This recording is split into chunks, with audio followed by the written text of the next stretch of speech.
How's it going, YouTube? I'm Papa Dell, and today I wanted to talk about MLB The Show 21 and my thoughts so far on everything from content to gameplay and everything in between.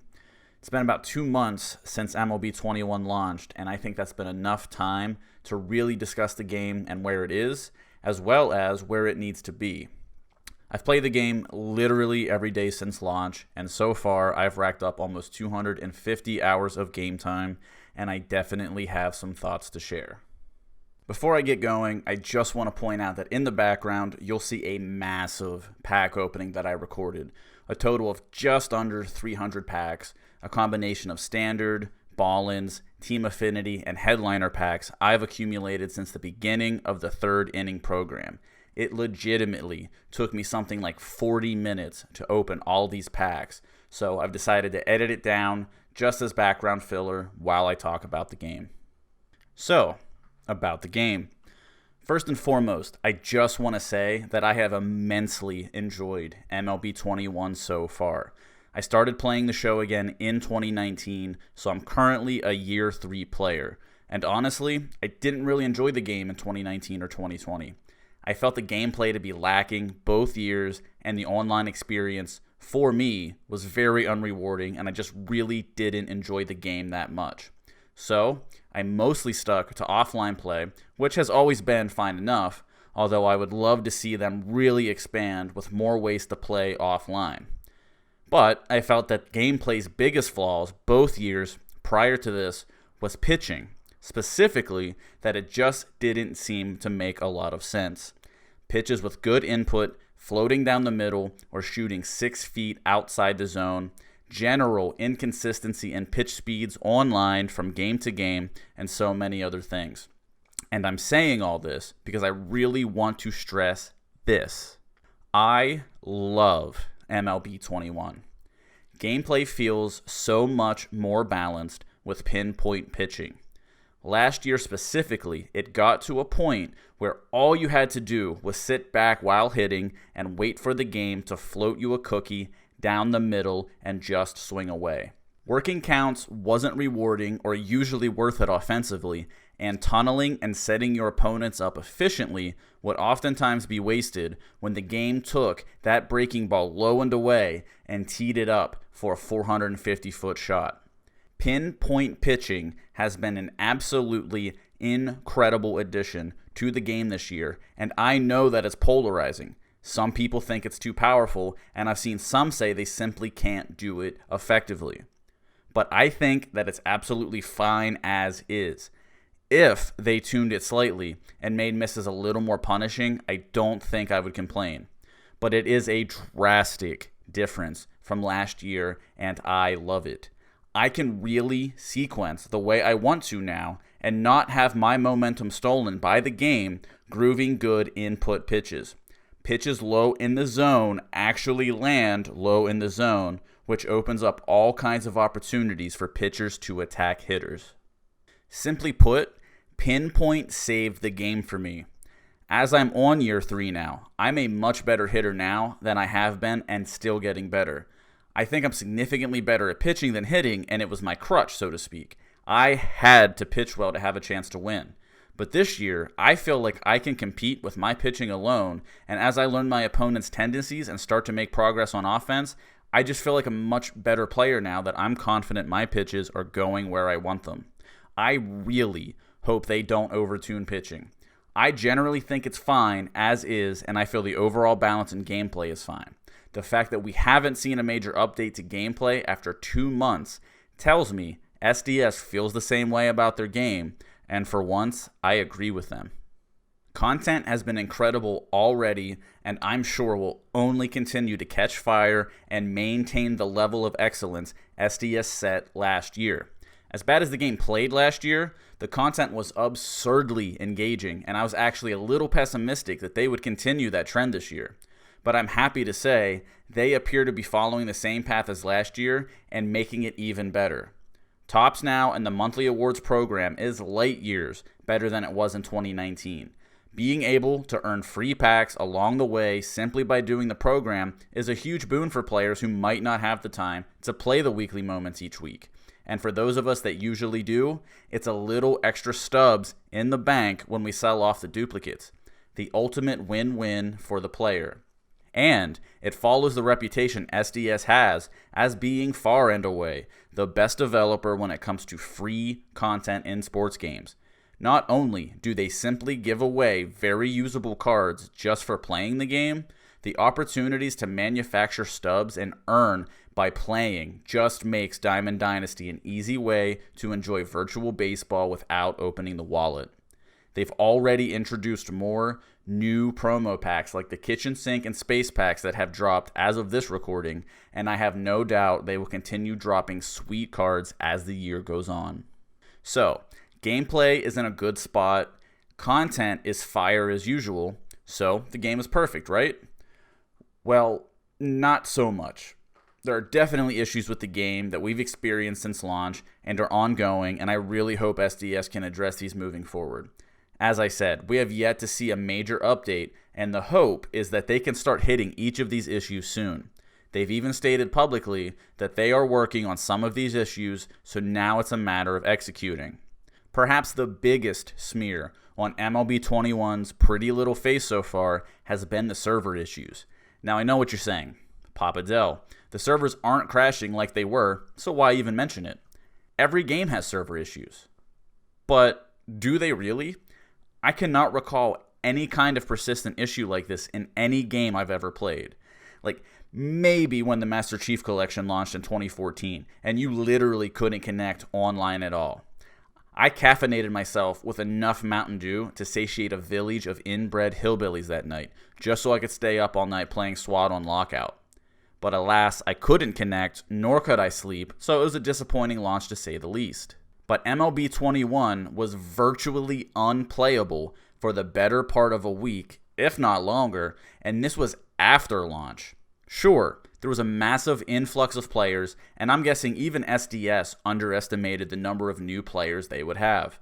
But when you can't even reliably finish offline content because you're afraid the servers are going to drop and not save your progress is a massive issue. And so it was. A massive issue that has largely been corrected, but there are still issues. We went from seeing unhandled server exception messages to challenge failed when matchmaking. It's still happening. I've still seen our good friend unhandled exception from time to time, but either way, it's clear there are still issues. I personally turned off crossplay because when I matched with players from another console, the game felt like it was being played underwater and the connection was anything but smooth. I still see issues where pitch speeds vary from game to game, but by keeping it to Xbox only, it seems to have made that issue disappear a little bit. But it's still there. There's still some work to be done here, but we have to give SDS credit. They did largely address the server issues, but they shouldn't have been that significant, and it shouldn't still be happening months after launch. There was also the big issue early on where players, myself included, had stubs and cards disappear from their collections without any good reason or explanation. Most likely tied to the server issues, I had multiple cards simply never land in my binder even after the buy order completed and I could see the order in my history. I sent in a support ticket hoping a fairly easy issue could be fixed as I was finishing the MLB collection for Chipper Jones. This after spending hundreds and hundreds of dollars to finish it as quickly as possible. I waited a week with no response. I decided to just bite the bullet and rebuy the cards that disappeared, while also having non-sellable and therefore non-buyable Team Affinity cards go missing as well. I rebought, finished the collections, and got my boy Chipper on the team, but it took nearly a month to even get a response from SDS. I had attached proof in the ticket, so they added the cards to my inventory, but by that time they had gone down in value, so I ended up at a net loss in terms of stubs. As someone with over a decade of experience in the customer service field, one strong takeaway I've always had with SDS in my 3 years of playing their game is that their customer service and communication is abysmal. It's clear that there's direction from somewhere in the company that direct communication is simply not their priority. I find it massively disappointing, and I think they bring a lot of heat their own way with this decision, but it is what it is. Having said all of this, if you are someone that has had this issue with disappearing cards, I highly recommend screenshotting completed orders or your open pack history and attaching those to your support ticket when you send it. Have any type of proof that you can possibly drum up to send in with your ticket. Again, it took me a month to see those cards back in my inventory, so you'll also need a hefty amount of patience. On the gameplay side, as I said, I think the game is in a fine place right now, but there are definitely issues.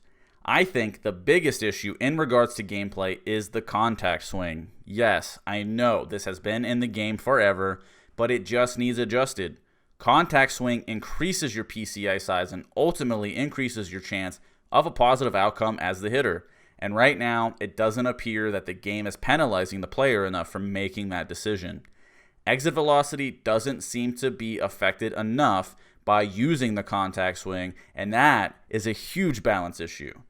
Larger PCI with no penalty, and the next thing you know, it's like hitting offline on veteran difficulty. And beyond that, it increases the number of foul balls and foul tips, which drags ABs out longer than they should be. The real question to me, though, is how exactly do they fix this? If you simply nerf the exit velo, what does that do? If it results in an increase of bloopers, bleeders, dribblers, and choppers falling in for hits, did we really improve the gameplay? That's actually my concern if they don't figure out a broader way of dealing with this.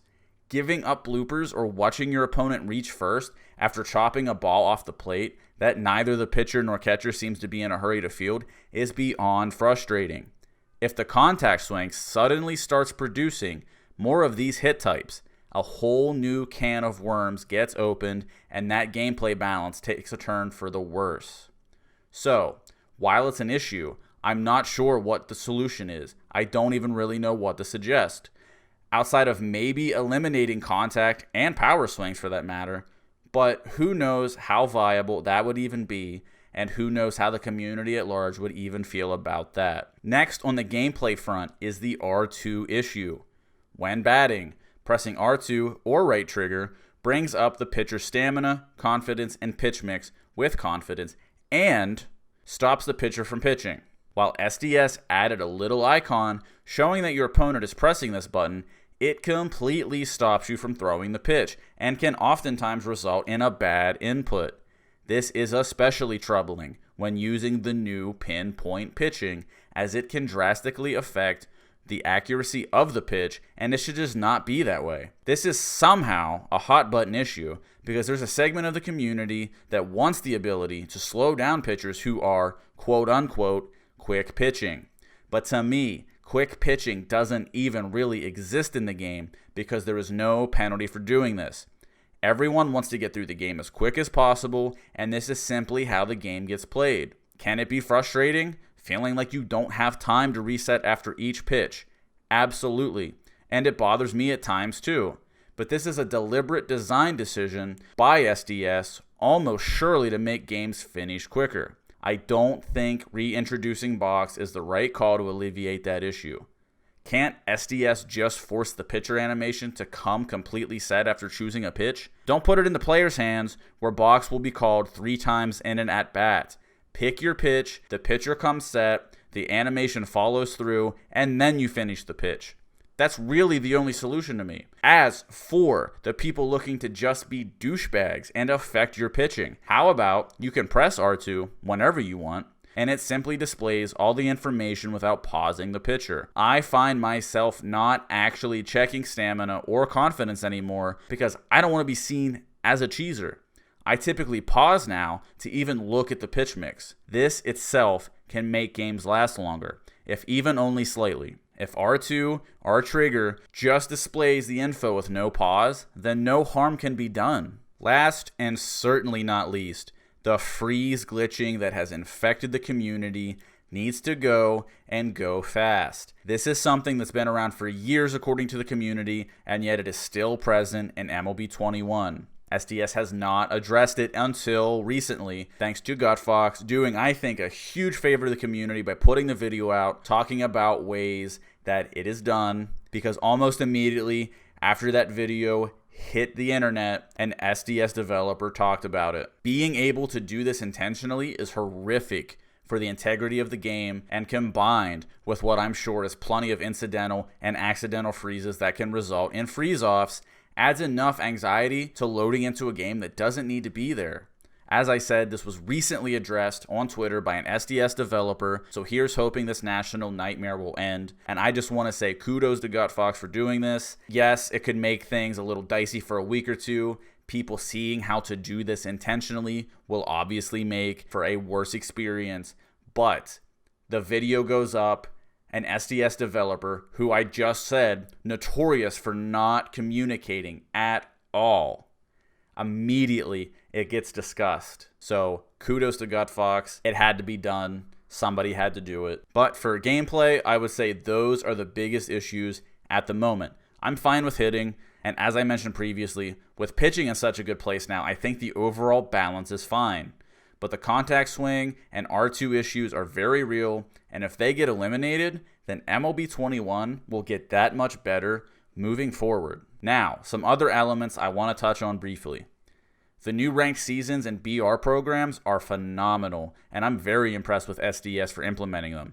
After what we saw last year, with cards being unobtainable due to a 1 million stub sell price, coupled with the fact that everybody had millions of stubs and the lines were longer than a Chick-fil-A drive-thru, this is such a welcome change that should make every card available to those that want them, either through grinding or purchasing. The PXP system, the parallel system, is quite possibly the coolest addition to the game this year. They took the Prestige program from last year and, in my eyes, perfected it. Being able to level up your cards 5 times, gaining a +1 attributes each time is amazing. Seeing your card cross a certain attribute threshold, like obtaining a diamond fielding badge after starting with a gold, just adds this dynamic sense of accomplishment that you can do with literally every card. The fact that you can also do this offline this year is a huge addition after being forced online last year. And rewarding those for playing online at a slightly higher rate is just a great design decision. Again, a win for everybody. It also virtually eliminated boosting in events, and the fact that you get a number stamped on each level of your card, showing your place in the community at reaching that level, is crazy cool. Now, I still wish there was some kind of ping display in matchmaking. Those varied pitch speeds and laggy games could be reduced, if not eliminated, by a very basic function most online games have. Why SDS doesn't do this is beyond me, but adding this and giving us a better chance at a smoother game would only further make this baseline of gameplay even better. But I think that's about it for now. I could talk about this game for hours and days and weeks. I've had a blast with the game so far this year, and I really hope SDS can make some of these changes. I still get frustrated playing, and the game isn't perfect, but it doesn't need to be. It just needs to be fun, and as of June 17th, I think MLB The Show 21 is a very fun game, and I very much look forward to playing it more. So, how do you feel about MLB 21 right now? Are you loving it like I am, or have you had a different experience so far? Any other issues that I didn't list that you'd like to see fixed, or any suggestions you would have? Or what are your favorite features or even favorite players they've added this year? I think some of the new legends they've added this year have been amazing. What players would you like to see in the future? Drop a comment below. Also, this is my very first YouTube video, and I'm hoping to make more. So I guess this is the part where I ask you to leave a thumbs up if you liked it. Feel free to subscribe as well, because if you did enjoy it, I'm really hoping to have even more MLB The Show content coming soon. I do also stream over on Twitch at twitch.tv/thepapadel. I'm sure I'll have a link in the description. If you want to talk things baseball, MLB The Show, anything else, feel free to follow me there as well and stop by sometime. I really hope you enjoyed the video if you stuck around this far, and I hope you enjoy the rest of your day and week. Thank you for watching.